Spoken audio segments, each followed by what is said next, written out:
Soy el pastor Juan José Gil. Quizá una de las mayores preocupaciones que hay hoy día en la sociedad, especialmente entre aquellos que de alguna manera están preocupados siguiendo las noticias y prestando atención a los movimientos que está habiendo en el mundo hoy día, los movimientos en la sociedad, los movimientos a través de los conflictos internacionales y, en fin, todo lo que sabemos que está en marcha. Bueno, repito que una de las mayores preocupaciones que hay hoy en día, y no sin razón, está en el hecho de la guerra. Sabemos que, y lo estábamos citando hace poco, que para que podamos llegar a lo que sería la conclusión de la historia en lo que conocemos como el tiempo del fin, según las palabras proféticas del Antiguo Testamento y según las palabras de Jesús o de los apóstoles, la guerra es quizá el asunto más preocupante de todos. Entre otras cosas porque pocas cosas podemos hacer contra la guerra. Por lo general las guerras comienzan de forma progresiva, tal y como lo estamos viendo, por ejemplo, en el caso de Rusia y Ucrania o Rusia y la OTAN. Comienzan en principio como un conflicto que no se ha resuelto, pero después va avanzando más y por momentos da la impresión, y creo que cada vez es más clara o más descarada incluso, de que realmente no se busca la paz. No se busca la paz porque hay por medio intereses económicos, intereses políticos, intereses de geopolítica, de a ver quién va a predominar en esta pugna o quién va a estar de cabeza en el mundo. Esto es siempre lo que se busca, ¿no? Se busca, es una especie de codicia geopolítica de a ver quién tiene la preeminencia, quién tiene el poder, quién domina sobre todos. Así que ahí tenemos ese conflicto. Luego está también el conflicto del propio Israel. Israel contra los palestinos o los habitantes no israelíes o no israelitas del país, de la nación. Muchas veces se enfoca como una pugna, podríamos considerar, de tipo lucha contra el terrorismo, pero sabemos que en el trasfondo pues hay lo mismo, hay conflictos de intereses, hay lucha por, en fin, por encontrar quizá una justicia mayor en la repartición del territorio o de la política del territorio, de la nación. Pero sea como sea, la amenaza está ahí y los hechos cantan más que las palabras. La Biblia en el Antiguo Testamento nos habla a menudo de el contraste entre la paz y la guerra. ¿Sabes? La paz, lo que consideramos auténtica paz, es decir, un tiempo de entendimiento, un tiempo de tolerancia, un tiempo de buscar la paz como el don, quizá, o el estado más perfecto para el ser humano, con el fin de que la gente pueda vivir, desarrollar sus proyectos. Incluso la Biblia nos habla de la necesidad de que oremos por la paz, porque es en la paz cuando podemos, por ejemplo, predicar el Evangelio. No olvidemos que el Evangelio es precisamente considerado Evangelio de la paz. En fin, es uno de los temas principales, repito, de toda la Biblia. Hay muchísimos más versículos que nos hablan de la paz que de la mayoría de los temas. Entonces, es importante. Dios nos creó para la paz, no para la guerra. Pero el ser humano, pues como sabemos, ha estado mucho tiempo involucrándose en guerra desde el principio, precisamente por eso, porque la codicia del corazón o la actitud de dominio, en fin, muchas otras cosas que consideramos intereses, pues han llenado a la humanidad y han llenado la historia de la humanidad con terribles periodos de guerra. Ojalá la paz hubiera dominado, pero es imposible en cuanto que el corazón del ser humano no regenerado en la paz que Dios da, pues no se queda quieto. Siempre ha habido gente que prefería la guerra a llegar a acuerdos, que prefería batirse en el campo de batalla que tratarlo en una mesa o tratarlo entre personas que amaban la paz. En el Antiguo Testamento, fijaros en el profeta Isaías, en Isaías 48, Isaías 57, Dios está diciendo por medio del profeta que hablan de paz, pero no hay paz, y explica que no hay paz para los malvados. No hay paz porque siempre hay gente que se transforma en auténticos malvados en busca de sus propios intereses, olvidándose de que la paz es un don maravilloso que trae esperanza y trae futuro. Por el contrario, la guerra es lo peor, es lo más destructivo. Y entonces Dios en Isaías señala que la falta de paz está relacionado directamente con la maldad, con los malvados, que específicamente dice, no hay paz para los malvados. Ahí en esos versículos de esos capítulos, capítulo, repito, 48 y capítulo 57. No hay paz para los malvados. Es importante que lo tengamos en cuenta. Después en Jeremías, otro de los profetas mayores,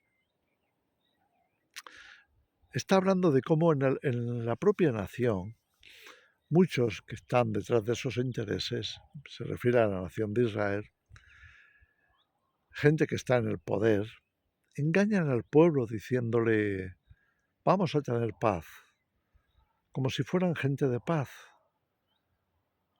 cuando en realidad no es eso lo que tienen en su corazón.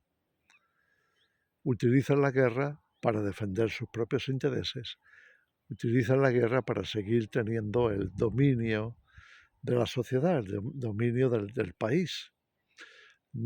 Paz, pero no hay paz. ¿Y por qué? Y ahí lo señala. Lo señala Jeremías ahí en el capítulo 6, el capítulo 8, cuando dice específicamente que no hay paz porque son engañadores, avaros, en fin, tienen una actitud completamente nociva que impedirá la paz. Así como la paz es un don preciado, muy precioso, muy importante, muy necesario, excelente para la vida y para todo, si no hay una paz interior, si no hay una paz que es basada o que está basada en la confianza en Dios, en el renunciar al egocentrismo, al egoísmo, en fin, a todo eso que se remueve en el corazón del hombre. Con razón decía Jesús que no era lo que entraba en el ser humano lo que le perjudicaba o le contaminaba, sino lo que salía. Y añade, porque del corazón del hombre salen un montón de pecados, de debilidades terribles, de egoísmo, por supuesto, de falta de amor, en forma de pecados diversos. Y entre ellos, lo que respalda la guerra, la avaricia, la codicia, deseo de poder, deseo de control y demás. Y entonces el profeta Jeremías o Dios a través del profeta Jeremías va a denunciar que si no hay paz en el país, si no hay paz en Israel, es precisamente porque están en pugna ya previamente esos intereses, esos pecados que salen, que brotan del corazón.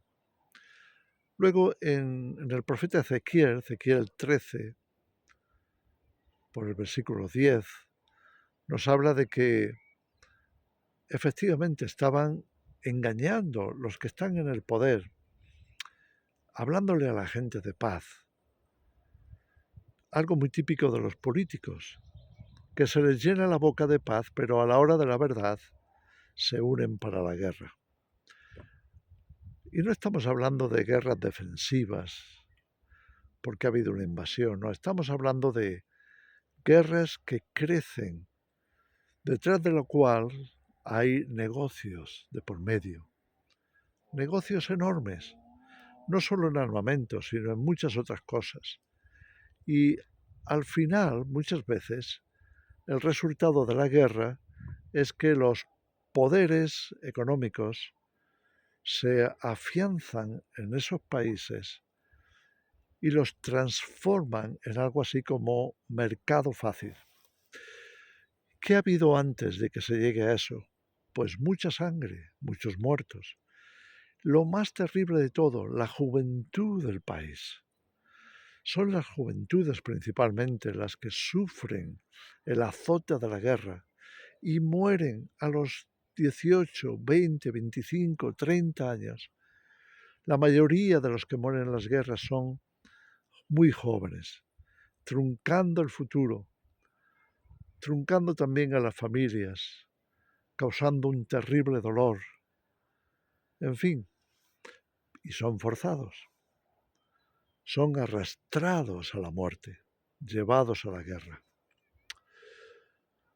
¿Sabes? En el Evangelio, cuando Jesús, como leemos en Mateo 10, estaba enviando a sus discípulos a predicar el Evangelio, curioso, repito, que el Evangelio es considerado la buena noticia de la paz que Dios quiere establecer entre los hombres. Fijaros cómo comenzaban los primeros anuncios en los Evangelios, que se anunciaran las buenas nuevas de paz y de buena voluntad para los hombres. Dios es el príncipe, el rey de la paz. En su reino reina la paz. Y el futuro que Él tiene para la humanidad también es un futuro de paz. ¿Pero para quiénes? ¿Sabes? Cuando Jesús enviaba a los discípulos, repito, en Mateo 10, les dice que cuando vayan predicando, pregunten, ¿dónde hay en ese lugar una casa donde more la paz? Jesús los llama hijos de la paz. Ya Jesús había dicho que los pacificadores serían bienaventurados, serían felices, serían bendecidos por Dios. Y Jesús dice, si en esa casa no reina la paz, no son hijos de paz, es mejor salir. Instruye a los discípulos a mantener ese estado de paz. Todos lo necesitamos paz. Y la paz muchas veces se logra con todo lo contrario de lo que produce la guerra, es decir, con un espíritu apacible, humildad, desprendimiento, generosidad. En definitiva, amar al prójimo como a uno mismo. Esa es la fuente de la paz. Y Dios lo bendice porque Dios está allí donde hay esa actitud. Una actitud de humildad, una actitud de entendimiento, una actitud de amar al prójimo, una actitud de querer que la paz prevalezca. Busca la paz y síguela. Leemos en el Salmo 34. En fin, os dejo esta reflexión porque Yo estoy seguro que en estos días, cuando se habla de eclipses, se habla de signos o señales en los cielos, cuando se habla de amenazas, se une todo eso como un cóctel y entra el temor y la gente puede verse abocada al estrés, no sin razón, porque ahí está la amenaza. La guerra, esas guerras que están ahora desatadas, diría yo, como si fuera ese caballo, ese jinete del Apocalipsis, el segundo jinete del caballo rojo que llevaba una espada en la mano y se le dio poder para quitar la paz de la tierra. Lo leemos así en Apocalipsis, en el capítulo 6. Entonces, esas guerras que están ahora amenazando a toda la humanidad, porque se pueden transformar perfectamente en conflictos mundiales, si no lo son ya. No es de extrañar que haya temor. Sin embargo, tenemos que recordar que la paz no es solamente lo que ocurre afuera, es lo que va por dentro. Y yo estoy seguro de que los que alimentan esas guerras no son personas de paz, son personas de guerra, porque en ellos les va interés, negocio, capital, dominio, control, en fin, que Dios nos ayude. Estas guerras, desgraciadamente, siguen viniendo y estarán viniendo hasta el final, hasta que Dios desate la última de todas para eliminar a aquellos que por las guerras siguen destruyendo a la tierra y a la humanidad. Que el Señor nos ayude. Os dejo con esta reflexión. Dios os bendiga.